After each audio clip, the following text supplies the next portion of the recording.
what Ali Abdaal should look for in a spouse. Ali Abdaal is a YouTuber. The name is spelled AliAbdaal,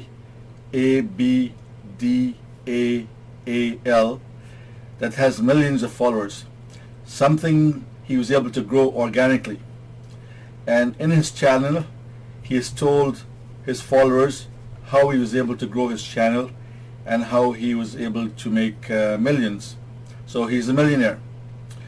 But recently, Ali did something interesting. He invited women around the world to send him emails if they were interested in getting married to him.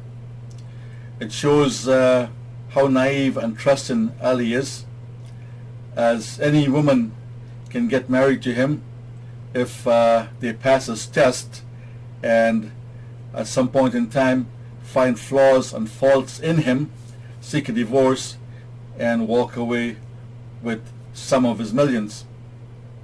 So that is the kind of open and trusting person Ali is. I suspect he has received hundreds of emails, but to date he has done very little with them. The fact that he is still unmarried and he has stopped talking about his call for applicants is not a very good sign.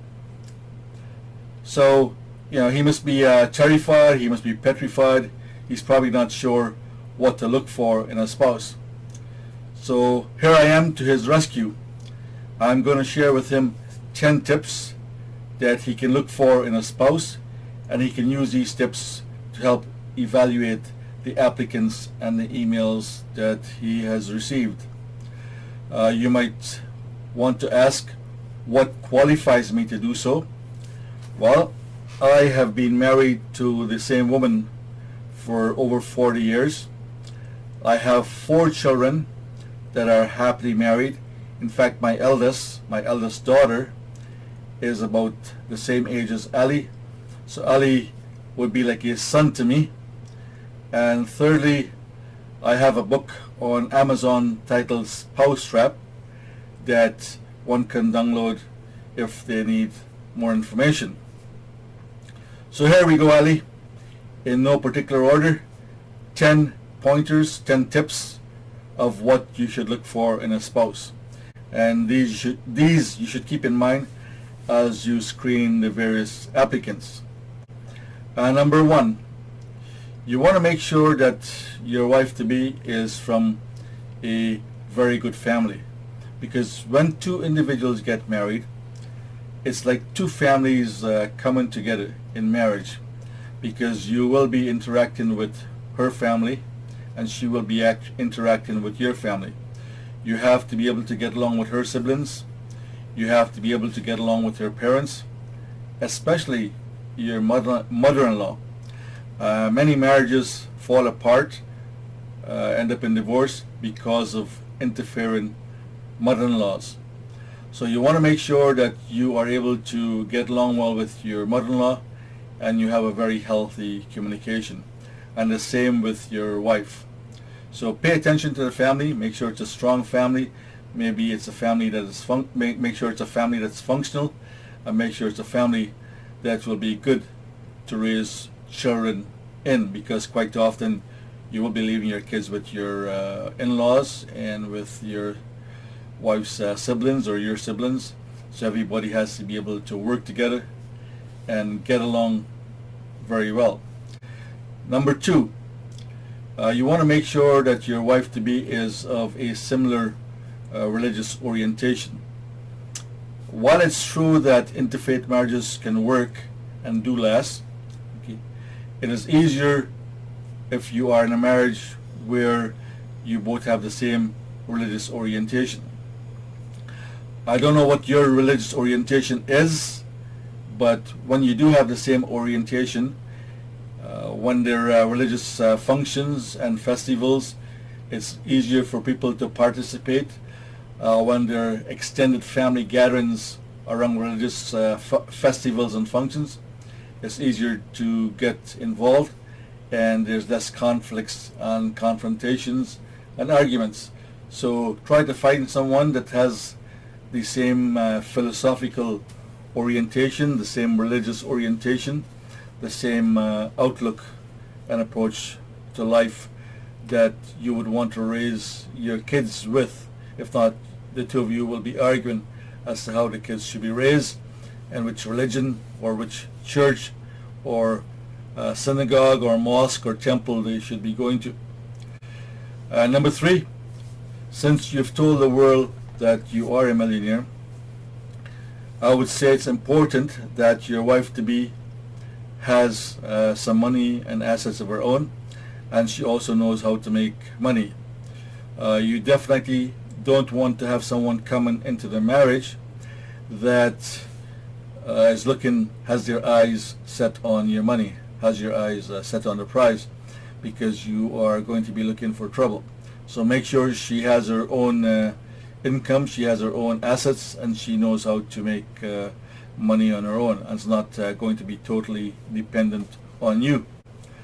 Number 4, she should be, of course, good looking to you, pleasant for you to look at, because the two of you will be spending a lot of time together, and of course you will be making children together at some point. So you want to make sure she will be pleasant for you to look at, and your kids will also be good looking.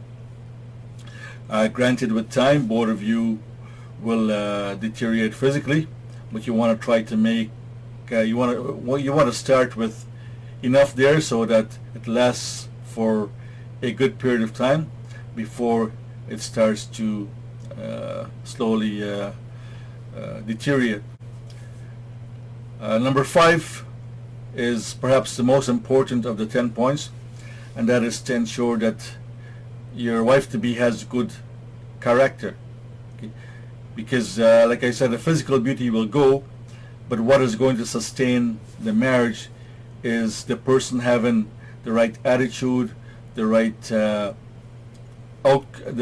outlook on life, the right morality, the right character. These are the qualities that will sustain and carry the marriage in the long run. Number 6, you being a doctor and all, you want to make sure that your wife practices good hygiene. I mean, for example, what does she do when she goes to the washroom? Does she properly clean herself before leaving the toilet seat? Does she properly wash her hands before leaving the washroom? Or does she carry those germs and bacteria around with her? So is she up to the same hygiene standard that you are? If not, it can become a source of conflict in the marriage. Number 7, I would say in your case, you want to find someone that knows how to cook and can teach you how to cook. I mean, you have been eating out of boxes for too long, as well as too many takeouts. So raising your standards a little bit to get some home cooked meal would be good.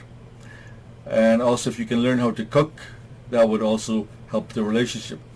Because there will be times that your wife will not be able to cook because of other commitments or other responsibilities, and at that time you have to pitch in, and that helps the family to work in a more healthy and functional manner. Everybody doing what they can to make things easier for the whole family. Number 8, we've spoken of relatives. Well, on the other side are friends. You want to make sure that you'll be able to get along with her friends, and she will be able to get along with your friends. They say that show me your friends and I will tell you who you are. Okay? Because our friends show what we like, what our preferences are. If we are hanging around the same people for a long time, and you, for example, meeting her friends, find that there are some flaws and some things you don't like, it is possible that your wife-to-be will have some of those flaws and discrepancies that you will not like. So by meeting her friends and by asking questions, it will give you a different perspective. You see, when you go looking for a spouse, It's like peeling an onion. You have to peel away the different layers to make sure that there's no rot on the inside. So as you peel the onion, as you slice it, as you dice it, you want to make sure there's nothing in there that is not edible or shouldn't be eaten. The same with a relationship and a search for a spouse to be. You have to peel away the information you have to make sure everything is consistent and everything is making sense. Number 9, you are an adventurous guy. You want to learn to rap. You want to learn to play a guitar. You want to travel. You're trying to build a six-pack ab. So you want to make sure that your spouse is adventurous as well. You want to make sure she's going to share in some of those adventures with you. You definitely don't want someone that's going to sit on the couch just watching TV all day, playing with Twitter and Facebook. She should have some adventures of her own that she wants to execute, and you should be willing to share in some of those adventures as well. So someone that's equally as adventurous as you are will allow the relationship to go in a very grow in a very healthy way. And lastly, since you move from city to city, and I think you're in the process of moving to London, it would be good that both of you discuss where you will be together living, because you definitely don't want to have a situation where you're married and now you're arguing over which city you're going to settle in. So that's a discussion you should have before the marriage, both in terms of short-term living location as well as long-term living locations. If you plan on living in other countries for a while, that is something you should also mutually agree to. Mind you, I should caution you that you will not get all 100% on these 10 points, but the idea is that you try to get as many as you can. I would say of the above 10, the person's character, the person's behavior, the person's morality, the person's spirit, the person's attitude is not negotiable, because that is what is going to keep and sustain the marriage over the long haul, and that is what is going to make the day-to-day living more enjoyable, and that is what is going to minimize the conflicts in the relationship.